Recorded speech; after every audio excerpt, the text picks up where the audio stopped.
Greetings, viewers and subscribers. This is BVI Channel 1, where we tell you undiluted truth. Sometime last week, a video of Bwala engaging some Nigerian youths, dishing out lies and trying to manipulate them to admit and accept their suffering as noble and well-deserved. Listen to this, because I dey come with my own response to him.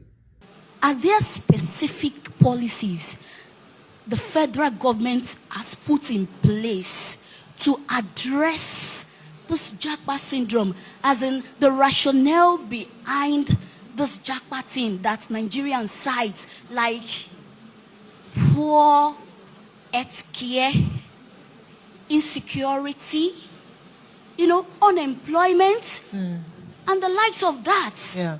Please, I'd like you to answer this. Thank you.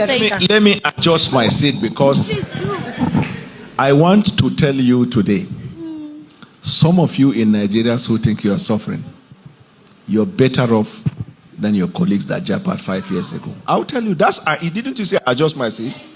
I am a resident of the United Kingdom. A Nigerian that finished with first class or second class now moves to the UK and then adds another degree. Majority of them where they are working? Care homes. As far as I am concerned, it's a modern day slavery. And I will tell you today. You know what they call, in where I come from, they say mereno. Like, it's less than house girl. Because there are certain things that a house girl cannot do.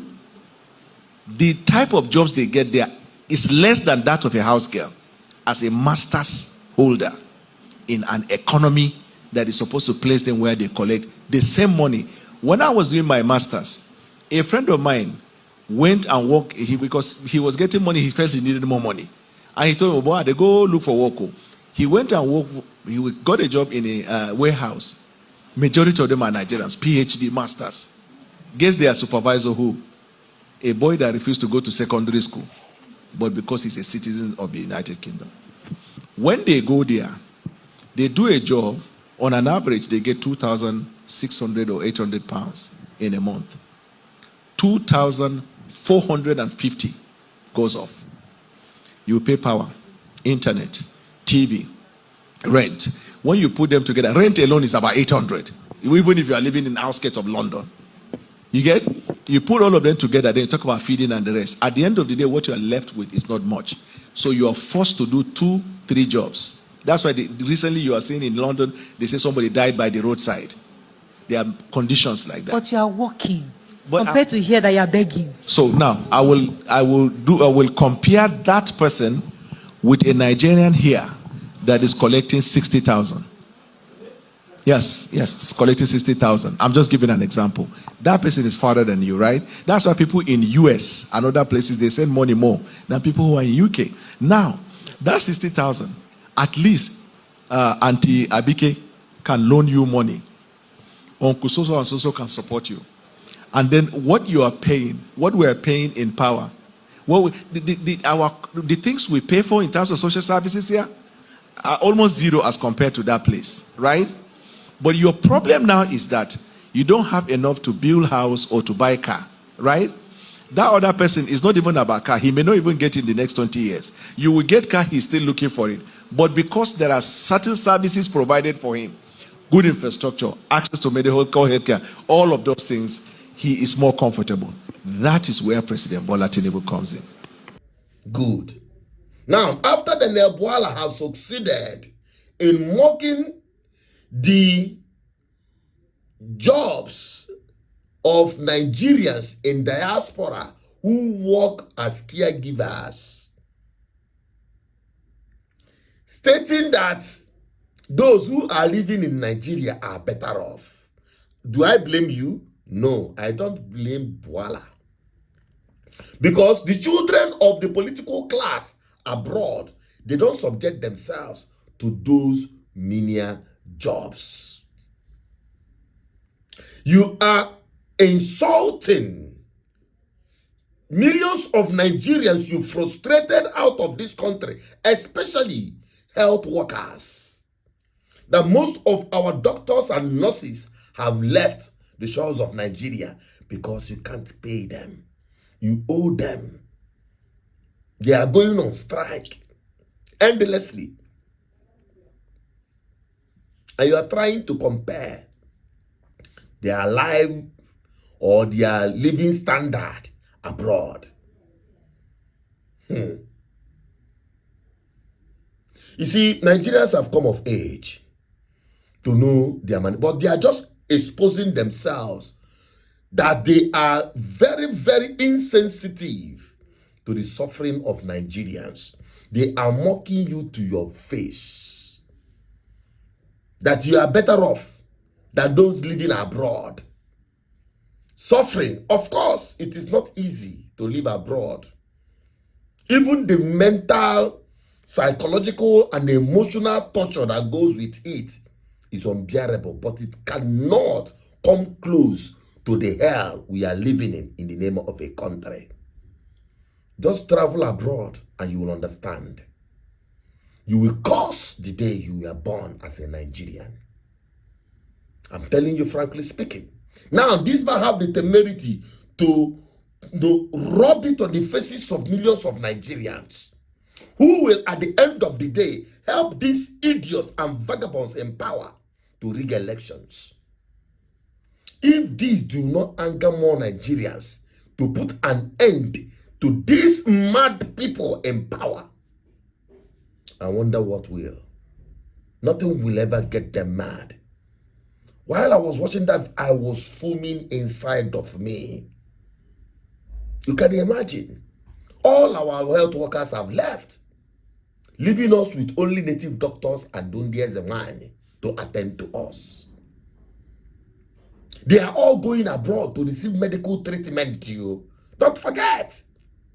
And most of those hospitals, some of them, the people working there are Nigerians. They forced out of Nigeria. Tell me one care worker in Nigeria that is earning, we're not talking even about care worker, high level doctor in Nigeria that is earning what a care worker is earning in America or in the UK or in Europe and the rest of them.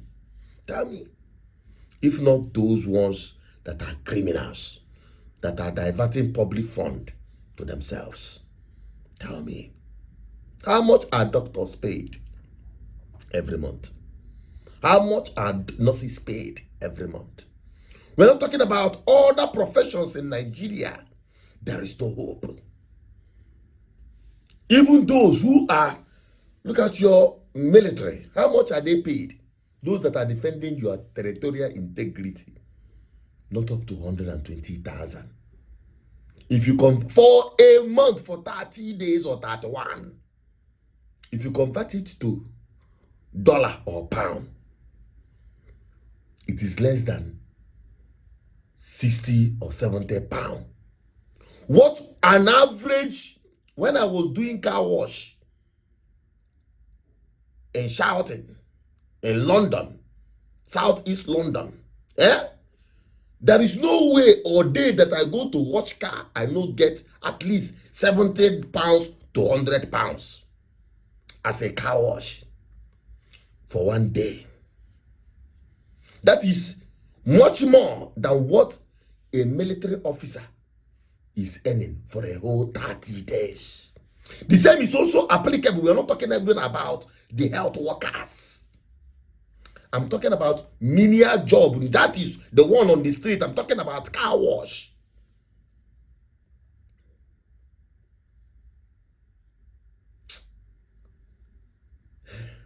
Anyway, this thing, it get as it pain me, because in as much as I am angry, the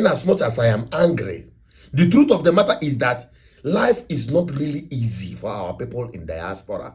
Psychologically, especially somebody like me, as an immigrant, not even illegal, as a student, you walk through your nose, but at most, you have constant electricity, You are not worried about somebody kidnapping you or buying you anyhow without any consequence. It doesn't happen. At least you'll be able to fend for yourself. Anyway, let me not just say too. I don't want this video to get too long because I'm beginning to be emotional. Well, it is up to Nigerians to take the insult. It's up to Nigerians to do the needful. Get ready for the battle ahead. People like Bwala should not be found anywhere close to where sane people are discussing or having conversation. But they are the ones in power. That is to tell you that it is only vagabonds that are in power in Nigeria. Take the message and leave the messenger out of it. My name is Asuchinot Peters. I'll continue speaking and hoping that one day this message will strike to Nigerians and they will do the needful by joining the ballot revolution. Share it to everyone. Bye-bye for now.